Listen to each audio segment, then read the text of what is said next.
নমস্কাৰ বন্ধুসকল। যদি আপোনালোকে চৰকাৰী চাকৰিত কৰ্মৰত তেন্তে MMLSAY বিষয়ে নিশ্চয় জ্ঞাত। এই স্কিমটো যদি আপোনালোকে কৰিছে তেন্তে আপোনালোকৰ কিবা বেমাৰ হ'লে বিনামূলীয়া চিকিৎসাৰ সুবিধা পোৱা যায়। বেছিকৈ বহলাই নকওঁ, ইয়াৰ বিষয়ে ভালকৈ জানিব বিচাৰিলে CM ছাৰৰ এটা ভিডিঅ' লিংক কমেণ্ট বক্সত দিয়া আছে, তাত ক্লিক কৰি আপোনালোকে চাব পাৰে। আজি এই ভিডিঅ'টোত মই আপোনালোকক জনাম কেনেকৈ আপোনালোকে ৰেজিষ্টাৰ কৰিব। যদি আপোনালোকে কৰি থৈছে বা অট'মেটিকেলি এক্টিভ হৈ আছে তেন্তে ঠিক আছে। যিসকলে কৰা নাই, আজি এই ভিডিঅ'টো তেওঁলোকৰ বাবে। ষ্টেপ বাই ষ্টেপ মই আপোনালোকক কৈ যাম।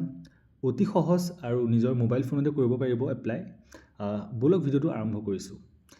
প্ৰথম আপোনালোকে MMSLY বুলি এনেকৈ লিখি ল'ব। তাৰপিছত আহিব প্ৰথম যোনটো লিংক, তাত আপোনালোকে ক্লিক কৰিব। ক্লিক কৰাৰ পিছত আপোনালোকে দেখা পাব ইয়াতে লিখা আছে এপ্লাই নাও বুলি। তো ইয়াত এপ্লাই নাওটোত আপোনালোকে ক্লিক কৰি দিব লাগিব। তো মই ইয়াত ক্লিক কৰিছোঁ এপ্লাই নাওত। তাৰপিছত আহিব আপোনালোকৰ প্ৰচিড বুলি আছে, ইয়াত প্ৰচিডত ক্লিক কৰিব। খন্তেক সময়ৰ পিছত তললৈ আপোনালোকে দেখিব বেনিফিচিয়াৰী লগইন বা অব্লিক ৰেজিষ্ট্ৰেশ্যন। যদি আপোনালোকে এতিয়ালৈকে ৰেজিষ্টাৰ কৰা নাই, তাৰ কাৰণে আপোনালোকে ইয়াত ক্লিক হেয়াৰ কৰিব লাগিব। আৰু যদি আপোনালোকে ৰেজিষ্টাৰ কৰি থৈছে তেতিয়াহ'লে আপোনালোকে ডাইৰেক্ট লগইন কৰিব পাৰিব। তো ৰেজিষ্ট্ৰেশ্যনৰ কাৰণে প্ৰথমে আপোনালোকে ইয়াত ক্লিক কৰিব। ক্লিক কৰাৰ পিছত আপোনালোকে দিব লাগিব চিলেক্ট এমপ্লয়মেণ্ট টাইপ।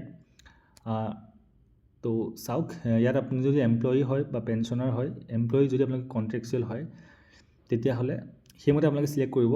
তো মই ইয়াত চিলেক্ট কৰিছোঁ এমপ্লয়ী। এমপ্লয়ী চিলেক্ট কৰাৰ পিছত আপোনালোকে ইয়াত select an option to validate account. তাৰ কাৰণে আপোনালোকে পান নাম্বাৰ দি কৰিব পাৰিব বা PAN নাম্বাৰ বা GPF নাম্বাৰ, ঠিক আছে। তো মই ইয়াত যিকোনো এটা লৈ লৈছোঁ, PAN নাম্বাৰ। তো এইটো লোৱাৰ পিছত মই PAN নাম্বাৰ আৰু নিজৰ মোবাইল ফোন দি পেলাই প্ৰচিড কৰিম। তো মই দিয়া হৈ গৈছে, ইনফৰ্মেশ্যনখিনি ব্লাৰ কৰি দিয়া হৈছে। প্ৰচিডত ক্লিক কৰিছোঁ। ক্লিক কৰাৰ পিছত এটা OTP যাব, যোনটো আপোনাৰ ফোন নাম্বাৰ তাত। সেই OTPটো দিয়াৰ পিছত আকৌ আপোনালোকে প্ৰচিড কৰিব লাগিব। তো মই OTPটো দিলোঁ, দিয়াৰ পিছত এতিয়া মই প্ৰচিড কৰিম। তাৰপিছত প্ৰথম আপোনালোকৰ বেনিফিচিয়াৰী ডিটেইলছসমূহ আহিব।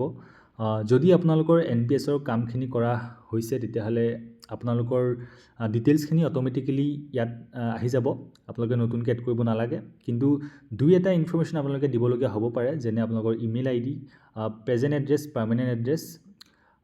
সেইখিনি দিয়াৰ পিছত দিবলৈ কয়, সেইখিনি বস্তু দিয়াৰ পিছত আপোনালোকে আধাৰ কাৰ্ডখন ভেৰিফাই কৰিব লাগিব। তাৰ কাৰণে আপোনালোকে আধাৰ নাম্বাৰ দিব লাগিব। আধাৰ নাম্বাৰ দিয়াৰ পিছত আপোনালোকৰ আধাৰ কাৰ্ড ৰেজিষ্টাৰ ফোন নম্বৰ এটা OTP যাব। সেই OTPটো ছাবমিট কৰাৰ পিছত আপোনালোকৰ আধাৰ কাৰ্ড ভেৰিফাই হ'ব। তাৰপিছত আপোনালোক যাব লাগিব নেক্সট ষ্টেপত, যোনটো দিয়া আছে ফেমিলি/ডিপেণ্ডেণ্টছ।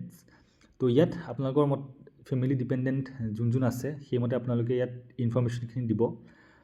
দিয়াৰ পিছত আপোনালোকে ছেভ কৰিব। তাৰপিছত আপোনালোকে দিব লাগিব নমিনি ডিটেইলছ।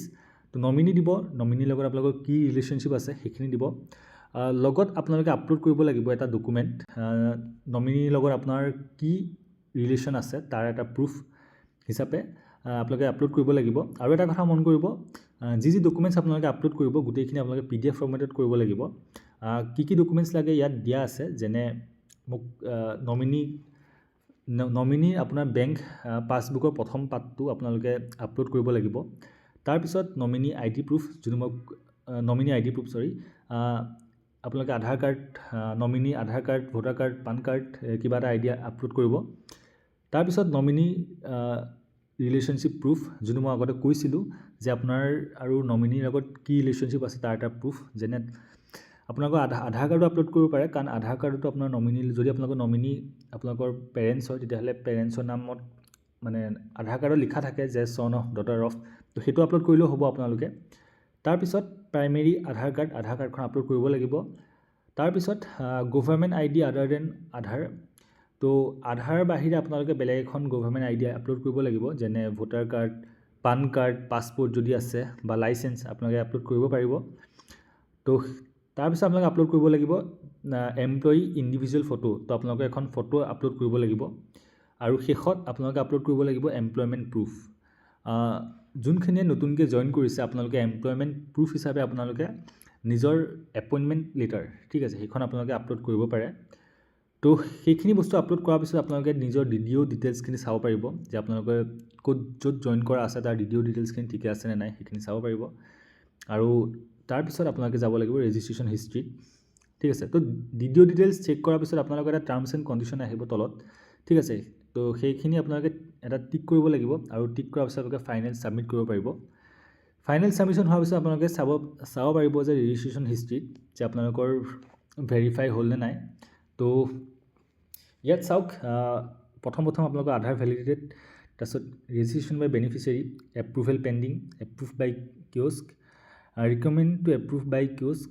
তো তেনেকৈ আপোনালোকৰ আহিব। আৰু শেষত যদি আপোনালোকৰ সকলোখিনি ইনফৰ্মেশ্যন ঠিক আছে, যদি ডকুমেণ্টছ আপোনালোকে ঠিকে আপলোড কৰিছে, তেতিয়াহ'লে আপোনালোকৰ ভেৰিফাই হৈ যাব। তো তেনেকৈ আপোনালোকে MMLSAYত নিজৰ ভেৰিফিকেশ্যন মানে ৰেজিষ্ট্ৰেশ্যনটো কৰি ল'ব পাৰিব। তো আশা কৰোঁ আপোনালোকে সকলোৱে বুজি পালে। কিবা যদি আপোনালোকৰ ডাউট থাকে, কিবা যদি কনফিউজন থাকে, আপোনালোকে কমেণ্ট বক্সত ক'ব পাৰে, মই ৰিপ্লাই কৰিম।